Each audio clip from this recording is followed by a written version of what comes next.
Guys, as you people already know that, so in Bangalore అంతా తిరిగాను. దానికి సంబంధించిన ఇన్ఫర్మేషన్ అనేది యూపీఎస్సీ కోచింగ్ సెంటర్ ఇన్ఫర్మేషన్ అనేది నేను గ్యాదర్ చేశాను అనే విషయం అందరికీ తెలుసు.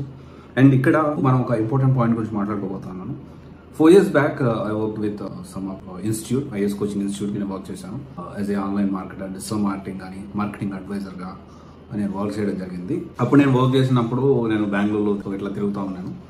బెంగళూరులో అప్పుడు ఏంటి అంటే CSAT సపరేటు అండ్ 1,60,000 నుంచి 1,40,000 ఈ విధంగా ఫీజులోనే ఉన్నాయి యూపీఎస్సీ కోచింగ్ సెంటర్ సంబంధించి ప్రిలిమ్స్ మెయిన్స్. సో ఇప్పుడు ఎలా ఉంది, హైదరాబాద్ కంటే ఐఏఎస్ కోచింగ్ సెంటర్ ఫీజు ఎందుకని బెంగళూరులో తక్కువ ఉంది అనే విషయం మీద ఈ రోజు ఈ వీడియోలో మనం మాట్లాడుకుందాము. సంబంధించిన ఇన్ఫర్మేషన్ అనేది ఒక్కొక్కటి అప్డేట్ చేస్తా ఉన్నాను. అండ్ ఎందుకంటే చాలా మందికి యూపీఎస్సీ విషయంలో సివిల్స్ ప్రిపేర్ అయ్యేటప్పుడు సో మీరు సివిల్స్ అవసరమా, లేకపోతే మీకెందుకు, మీ మొహానికి సివిల్స్ ఎందుకు, నీకు అంత సీన్ లేదులే, లేకపోతే ఇంకోటి ఇలా ఏంటి అంటే వాళ్ళ పర్సెప్షన్ అనమాట. వాళ్ళ పర్సెప్షన్ని, వాళ్ళ అభిప్రాయాలని మన మీద రుద్దాలని చూస్తూ ఉంటారు.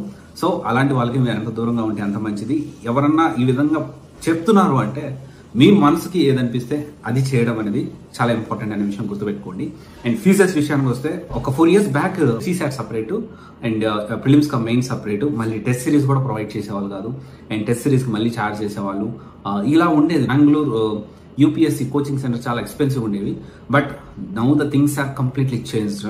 అండ్ ఇక్కడ 1,10,000, 1 lakh మాక్సిమం 1,10,000 యావరేజ్ చూసుకుంటే అన్ని ఇన్స్టిట్యూట్స్ కూడా 1 lakh దగ్గరే ఉన్నాయి. Which includes prelims cum mains, test series, ఒక్కొక్కరు 60-70 టెస్ట్ సిరీస్, వీకెండ్ లో ఎగ్జామ్స్, దానికి సంబంధించిన ఎక్స్ప్లెనేషన్, దానికి సంబంధించిన 1-to-1 మెంటారింగ్, ఇన్సైట్స్ లో 1-to-1 పర్సనల్ మెంటారింగ్ కూడా ఉంది.